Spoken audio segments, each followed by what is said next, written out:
Ekkanisa ya Kigunga Seventh Day Adventist Church Esset ekoledde Bakigala embaga esombodde abangi. Sharia Nalule muwala wa Hasfa Nakiruta ne Mediggali wanga abatuuze b'e Nakirubi mu ggombolola y'ekangulumira mu disitulikiti y'e Kayunga yagatiddwa ne mwana munne Ronald Kakinda mutabani wa Vincent Kayongo Musoke omutuuze w'ekituuza Ntenjeru Mukono. Omusumba Christopher Serunjoji yakulembeddemu okubagatta nga Livingstone Kaweesi yabadde avvuunulira abagole bano mu bubonero ng'ayigiriza Pastor Serunjoji asiimye abaagalana olw'okusalawo bagatibwe mu bufumbo obutukuvu kubanga kiremye bangi omuli n'aboogera n'okuvumbikana kw'abantu bo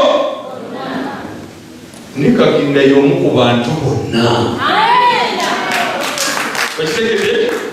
ku bantu bonna Katonda be yakkiriza bafumbirigane ye Kakinda ne Nalule. Omukolo gw'okugatta abagole bano gunyumidde abalabi nga bakira omusumba abayisa mu mitendera gyonna egy'okkuba ebirayiro nga bakozesa obubonero. Sirina nsonga yonna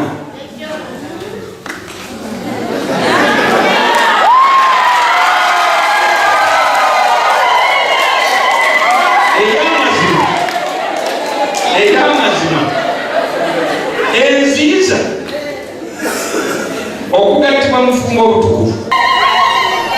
Olufulumya ekkanisa bwolekedde mu maka g'akulira abafumbo mu kkanisa eno Inginiya Josiah Serunjoji agasangibwa ku kyalo kye kimu gye beekubisiriza ebifaananyi era nga bagenyi baabwe babasembereza mu luggya lwa kkanisa. Abazadde okuva ku njuyi zombi basiimye ekkanisa olw'okukolera abaana baabwe omukolo ogw'ekitiibwa. Bannange neeyanziza ekkanisa eno Kigunga SDA Church byonna byekoze kubanga nsanyuse. Tusanyuse ffenna abazadde ba Nalule Sharia. Kale kinsanyusizza kulaba omwana wange atayogera afunye omusajja we n'abeera nga bafumbirigana. Inginiya Serunjoji ne mukyala we Dr. Joyce Nalujja basabye abantu okukomya okusosola abaliko obulemu. Abaana bano abatawulira tubassaamu ekitiibwa nnyo era twagala nnyo okumanyisa mmwe abazadde abalina abaana abatawulira oba abaliko obulemu bonna mubaagale. Henry Nsubuga ne Brenda Nanziri be bakusakidde ekkulire lino ku Rabukedde TV.